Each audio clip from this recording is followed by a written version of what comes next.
Merhaba arkadaşlar. Bugün elektronik devrelerin kahramanlarından biri olan optokuplör hakkında konuşacağız. Bu video size optokuptörlerin nasıl çalıştığını, nerelerde kullanıldığını ve arızalı bir optokuplörü nasıl test edebileceğinizi göstereceğim. Eğer elektronik tamirle ilgileniyorsanız bu video tam size göre. O zaman başlayalım. Peki optokuplör nedir? Optokuplörler elektriksel izolasyon sağlamak ve sinyalleri bir devreden diğerine güvenli bir şekilde iletmek için kullanılan süper faydalı bileşenlerdir. İçlerinde bir led ve bu ledin yaydığı ışığı algılayan bir fotosensör bulunur. Sonuç: mükemmel bir izolasyon ve temiz bir sinyal aktarımı. Nerelerde kullanılıyor? Mikrodenetleyici ile röle kontrolünde kullanılır. Küçük bir led akımıyla büyük bir röleyi kontrol edebilirsiniz. Basit ama etkili, öyle değil mi? PWM sinyal izolasyonunda kullanılır. Motor sürücülerle mikrodenetleyiciler arasında sağlam bir izolasyon sağlar. SMPS geri besleme devrelerinde de kullanılır. En çok da burada karşımıza çıkacak. Çıkış voltajını izlemek için optoküplör birebirdir. Optoküplör seçerken nelere dikkat etmemiz gerekiyor? Bunu da teknik referans dokümanlarından inceleyebiliriz. CTR değeri LED'den geçen akımla fotosensörden geçen akımın oranını belirtir. İzolasyon gerilimine bakalım. Giriş ve çıkış arasındaki maksimum güvenli gerilimi belirtir. Çıkış yapısı açık kolektörlü mü yoksa Darlington mu olduğuna bakacağız. Hangi yapı sizin için uygunsa onu seçmenizi tavsiye ederiz. Avantajları ve dezavantajları. Avantajlar: yüksek gerilimlerde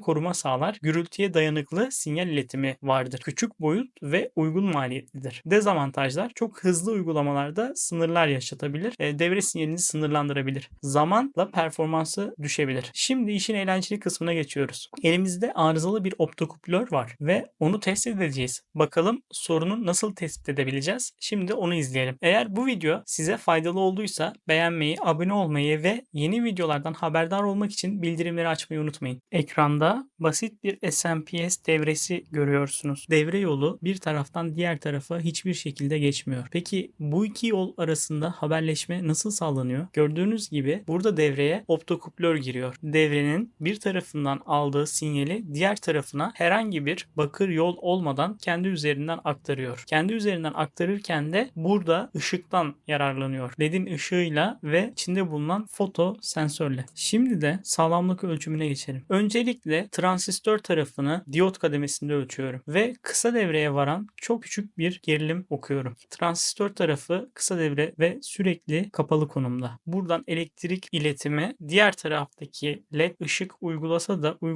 da var. Buradan bir hata olduğunu görüyorum. Bir başka ölçüm yöntemi olarak da direnç kademesinde ölçüm yapıyorum. Tekrar ölçtüğümde çok düşük direnç değeri okuyorum. Çok düşük direnç değeri de istemediğim halde karşı tarafta iletim olduğunu gösteriyor ve böylece bu optokuplörün arızalı olduğuna tamamen kanaat getiriyorum. Şimdi led tarafını ölçelim. Led tarafında çok yüksek ohm değeri, yani direnç değeri ölçüyorum. Bu led tarafının sağlam olduğuna bir işaret olabilir. Tekrar diyot ölçümünü alıyorum. Diyotta da 1 volt civarında bir gerilim okuyorum. Bu değer de bana led tarafının düzgün bir şekilde çalıştığını gösteriyor. Şimdi sizler için hazırladığım bu küçük optokuplör test devresine bakalım. Bu optokuplör beyaz ve sağlam. Şu anda led tarafını sol tarafta, yani birinci bacağa eksi probum gelecek şekilde değdiriyorum. İkinci bacağa da artı probum gelecek şekilde değdiriyorum. Ancak hiçbir değer okuyamıyorum. Demek ki led tarafı burada ters polarma oluyor. Tekrar problarımın yönlerini değiştirdiğim zaman gördüğünüz gibi bir değer okuyorum. Bu işte içerisindeki ledin gerilimi, çalışma gerilimi olarak gözüküyor. Diyot kademesinde bu ölçümü yapıyorum. Dolayısıyla ledin sağlam olduğu bu şekilde ölçülüyor. Bu sefer transistör tarafına geçiyorum. Transistör tarafında da emitter ve kolektör diyot değerlerini ölçüyorum. Burada da görmem gereken diyot değerleri bu şekilde, yani açık devre olarak görmem gerekiyor. Herhangi bir iletim voltaj aktarımı olmaması gerekiyor. Dolayısıyla bu da bu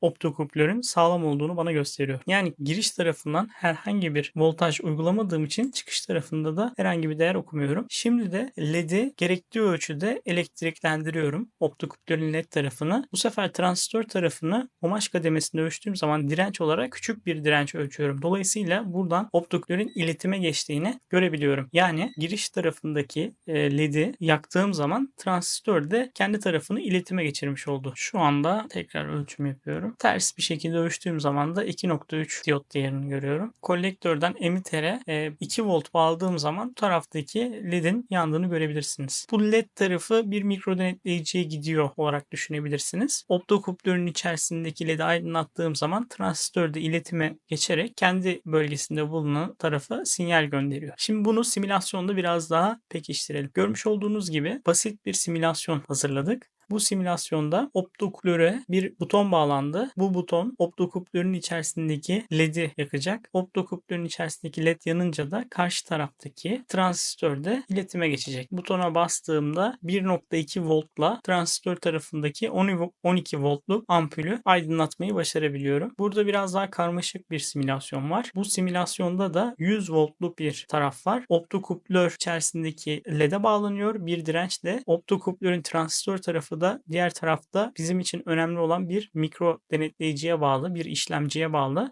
Bu işlemci de izole edilmiş taraftaki voltajın düştüğünü algılayarak kırmızı olan hata LED'ini yakıyor. 100 voltluk gerilim kapandığında bunu bir uyarı sinyali olarak alabiliyorum ve mikro denetleyici tarafım da 5 voltla çalışıyor. 100 voltluk gerilim sinyalini güvenli bir şekilde mikro denetleyiciyle okuyabiliyorum. Bunu doğrudan dirençle mikro denetleyicinin pinine bağlayabilirdik ama burada direnç zamanla özelliğini kaybettiğinde mikro denetleyicime zarar verebilirdi, bozabilirdi. Deküplör kullanarak bunu izole etmiş olduk. Bunu şöyle düşünebiliriz. Mesela güneş paneli sistemlerinde bu şekilde izolasyonlar kullanılabilir. Güneş paneli çok yüksek voltaj üretiyor olabilir. Mikro denetleyici tarafı da düşük voltajlarla çalışıyordur. Buralarda izolasyon amaçlı optokuplörler kullanılır. İzlediğiniz için çok teşekkür ederim.